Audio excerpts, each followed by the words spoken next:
So dude Joker is back. Joker folie a deux यानी कि joker 2 का टीजर ट्रेलर रिलीज हो गया है। मूवी 4 अक्टूबर 2024 को रिलीज होने वाली है और टीजर ट्रेलर रिलीज किया गया है 10 अप्रैल 2024 को। पहले 9 अप्रैल को रिलीज होने वाली थी लेकिन फिर एक दिन डिले किया गया है। मुझे लगता है कि ये हाइप और ज्यादा बढ़ाने के लिए किया गया है। अब डूड, मैं पर्सनली नहीं चाहता था कि जोकर का सीक्वल बने, क्योंकि मेरा पर्सनली ये मानना था कि जोकर एक वेल फिनिश्ड सिनेमा थी, स्टैंड अलोन अच्छे से खत्म हुई एक क्लासिक कंटेंट थी वो, जिसे छेड़छाड़ नहीं करना चाहिए था, ऐसा मैं मान रहा था। लेकिन टीजर ट्रेलर देखने के बाद मेरे थॉट्स काफी चेंज हो गए हैं। पहले बात करता हूँ टाइटल के बारे में। नाम ही बहुत अटपटा है, अलग है, काफी हैवी है, वजनदार है। मीनिंग पता चलते ही तुम्हें हैवी लगेगी। फोलिएड्यू फ्रेंच लैंग्वेज है। फ्रांस में एक खास किस्म की रेयर दिमागी बीमारी को फोलिएड्यू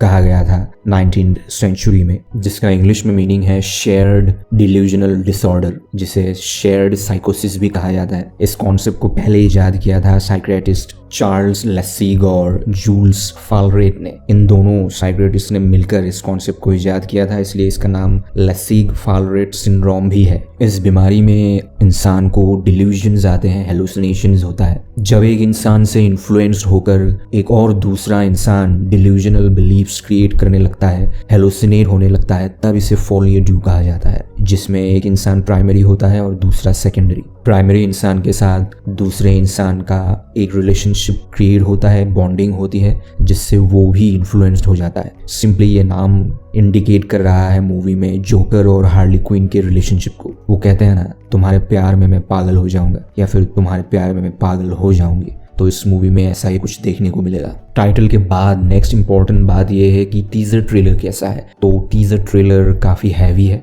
जोकर पार्ट 1 को जस्टिफाई कर रही है, रेस्पेक्ट दे रही है। आर्थर फ्लेक मेंटल असाइलम आर्खाम में है, जहां पर शायद हार्ली भी पेशेंट है। कॉमिक्स में हार्ली क्वीन एक साइकियाट्रिस्ट थी, लेकिन यहाँ पर मुझे वो पेशेंट जैसी लग रही है। अलग अलग ब्लॉक्स होंगे, मेल के लिए अलग, फीमेल के लिए अलग, लेकिन उस असाइलम में कुछ एक म्यूजिकल इवेंट ऑर्गेनाइज होगा, जिस वजह से हार्ली और आर्थर एक दूसरे से मिलेंगे। म्यूजिकल इवेंट के बाद उन कैदियों को कुछ दिखाया जाएगा, जिसमें आर्थर फिर से हेलुसिनेट करेगा स्टेज पर खुद को और हार्ली को। आर्थर के इन ख्यालों की वजह से और बाद में शायद हार्ली भी ऐसे ही ख्याल दिमाग में लाएगी, जिस वजह से मूवी काफ़ी ज़्यादा म्यूजिकल हो जाएगी। ये लोग सामने जो भी देख रहे हैं वो दिखाया नहीं गया है, लेकिन उसी दौरान हार्ली आर्थर के हाथों को छूना चाहती है लेकिन छूती नहीं है, और फिर उसे कहती है कि चलो यहाँ से भाग चलते हैं। इसके बाद शायद दोनों मिलकर आर्खैम से भागने की कोशिश करेंगे।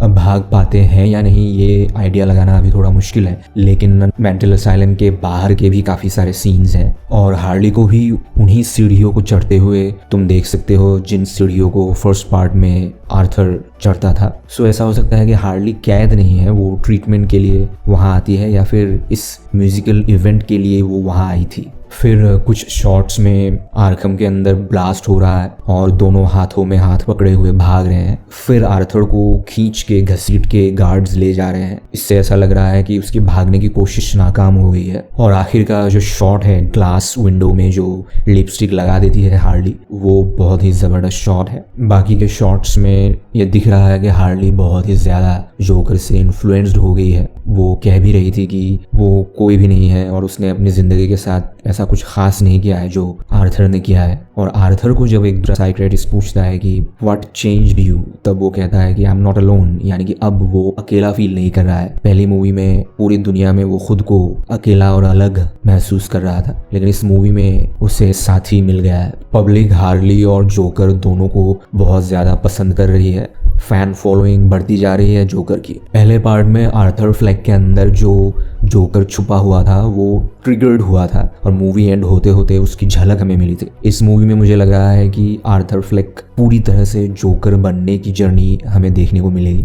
अभी भी वो कंफ्यूज्ड है कि जोकर की आइडेंटिटी को पूरी तरह से एक्सेप्ट करना है या फिर उसे रिजेक्ट करना है। मूवी खत्म होते होते वो पूरी तरह से जोकर बन जाएगा और उसे जोकर बनने में मदद करेगी हार्ली। उसके अंदर के बेस्ट वर्जन को वो निकाल लाएगी। सो मूवी बहुत मज़ेदार होने वाली है। तुम्हारी पसंदीदा औरत अगर तुम्हें बूस्ट करे इससे ज़्यादा और तुम्हें लाइफ में क्या चाहिए। और हार्ली जोकर को पिस्तौल भी दिखा रही है, मतलब जोकर ने अगर आगे उसे छोड़ा तो वो उसे मार डालेगी। पहले पार्ट की ही तरह मुझे लग रहा है बहुत स्ट्रॉन्ग राइटिंग है। स्कॉट सिल्वर और डायरेक्टर टॉड फिलिप्स ने मिलकर स्क्रीन प्ले लिखा है। कैमरा वर्क बहुत ज़बरदस्त है, विजुअल्स भी तगड़े लग रहे हैं। एक dark psychological romance drama thriller movie होने वाली है ये। मूवी का बैकग्राउंड स्कोर भी काफ़ी खूबसूरत है। जोकर में फ्रैंक सिनाट्रा का दैट्स लाइफ गाना यूज हुआ था,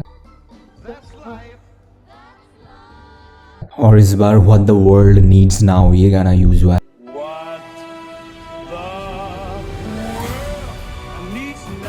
इसके दो वर्जन्स मिलते हैं हमें, एक फीमेल वर्जन जो गाई थी जैकी दी शैनन ने, और एक मेल वर्जन है जो कि है बर्ट बेकरॉक का। गाना भी बहुत ज़बरदस्त चूज़ किया है टॉड फिलिप्स ने। अभी फुल एंड फाइनल ट्रेलर आना बाकी है। तुम इस टीजर ट्रेलर के बारे में अपने थॉट्स कमेंट्स करो। मैं मिलता हूँ तुमसे अगले वीडियो में, तब तक अपना बिल्कुल ख्याल रखो और चैनल को सब्सक्राइब कर दो अगर नहीं किया है अभी तक। Have a great time, thank you so much.